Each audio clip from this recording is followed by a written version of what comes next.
going to have question time now. You see, I haven't answered them all. Can I stand with you?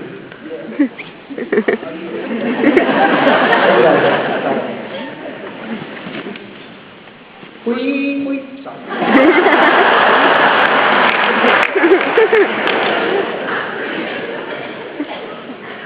you think children should have reading material censored? Well, I think their parents damn well ought to be able to say what they read and what they don't say. And I also think that since all the taxpayers chip in money for the school, that there ought to be some input, but they ought not to be assholes about it.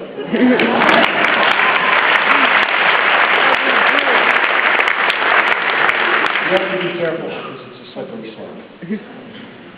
You believe in ghosts? Do I believe in ghosts?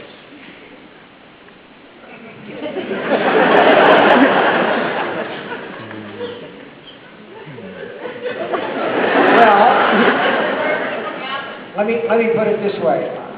I never saw the North Pole, but I believe in that. Jury's out. I'm a ghost agnostic. But I believe in them in stories. How do you think Dean Koontz feels about always being second best?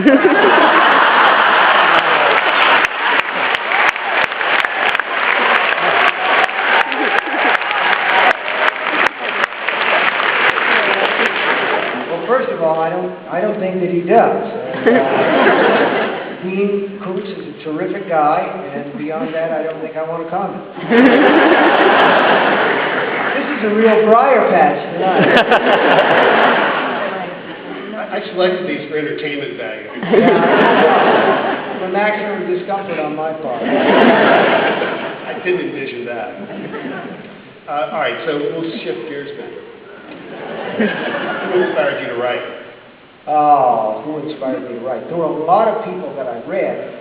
I think, in some ways, the biggest motivating force, to begin with at least, were the horror comics from the 50s. And I read those and I was terrified. And I thought maybe I could do that too. But I think that for most writers, when you're young, the real sort of light breaks when you read a book that maybe isn't that good and you say, I could do better than that. and then you feel inspired to try. I don't know. I was inspired by, I think that I loved reading so much that it became almost second nature to write. Follow-up to that, actually. Do you ever worry that as an avid reader, you'll unintentionally recall someone else's words in your own work? No, I don't think you can ever. That's called plagiarism, actually. Because it's difficult to believe that you can. And when I do it, I prefer to call it homage. But I think that we have to realize that we're all part and parcel of what we read, and every now and then something will come up where you just kind of want to put the heel of your hand against your brow and say, stop it. I spent a year and a half writing a book called Under the Dome before somebody pointed out to me that there was a dome over Springfield in the Simpsons movie. And I just kind of went, oh shit, everybody's going to think I copied it. I never saw the Simpsons movie and I can hear you out there saying, right, I really never did. This question is written in a very feminine hand and has a kind of certain tone to it. Nice. Your stories have found my, quote, dark spot, close quote.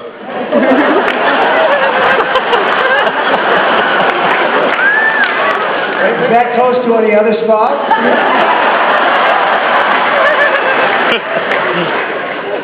I haven't got a good question for you. I'm full of questions. Go ahead. What novel or story found your dark spot?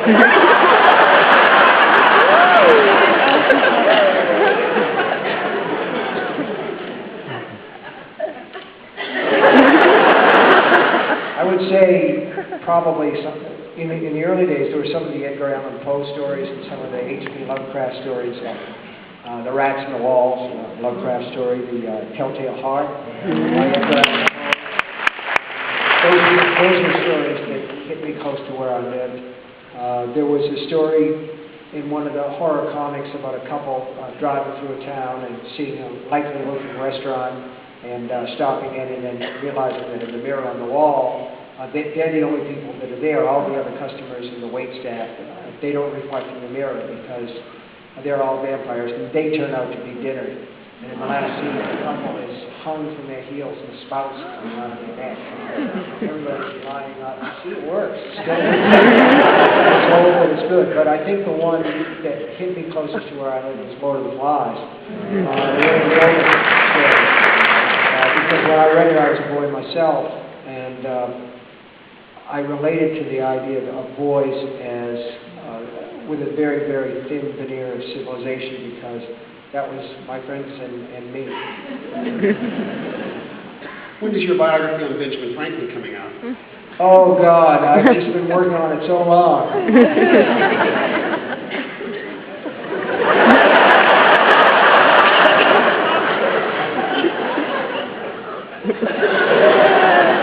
One or two more. Let's see if we can find something a little classier than that. This feels sort of like Family Feud up here, doesn't it?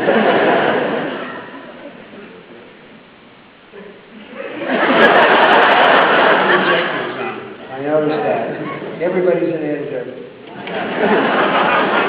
Which of your characters do you relate to the most and the least? Oh, I would say the one that I relate to the most would probably be Paul Sheldon from Misery.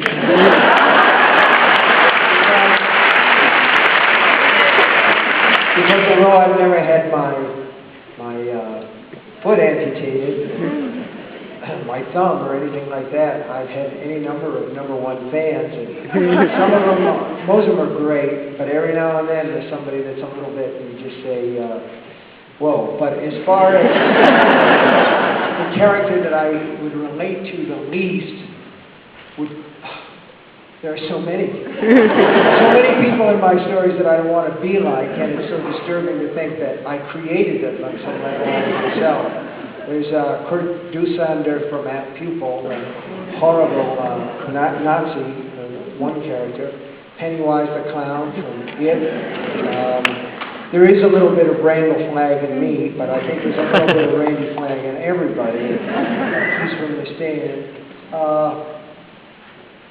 Maybe the character I relate to the least would be Big Jim Rennie, the politician in Under the Dome. Because he's just so awful, but so plausible to me, because with the political setup what it is in America today, it's just too easy. There's so much hate, there's so much anger. And one of the reasons for writing the Kennedy book, I think, was because at that time in Dallas and the atmosphere that surrounded the president before the assassination was so ugly and so charged. And when I thought about writing this book again, I was around the second year of the Obama administration, and I saw all this sort of disconnect between the political parties and real anger, real rage. It's very disquieting to me. I'm not going to get up on any kind of political hobby horse at all, but just to say, when you have a president who's sort of disregarded as weak because he's looking for consensus, there's something very wrong somewhere.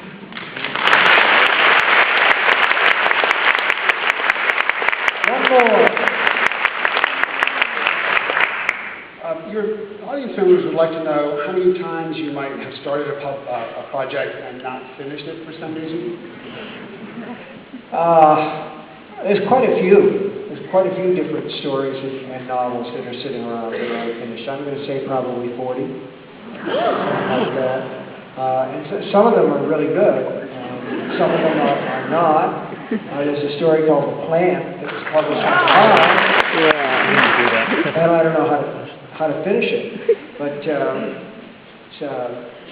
God, there's a wonderful half-finished novel called, get ready for this, this is really purple. The novel is called Hatchet Head. It was about a teenage boy who's doing a term paper on capital punishment, and this one particular inmate who is executed, and then after he's been executed, he starts writing this kid letters and saying, "I'm coming to see you." And murders along the way with the same MO, but I couldn't figure it out. So. 50 pages and stuff. Listen, you guys have been so great to me. Thank you.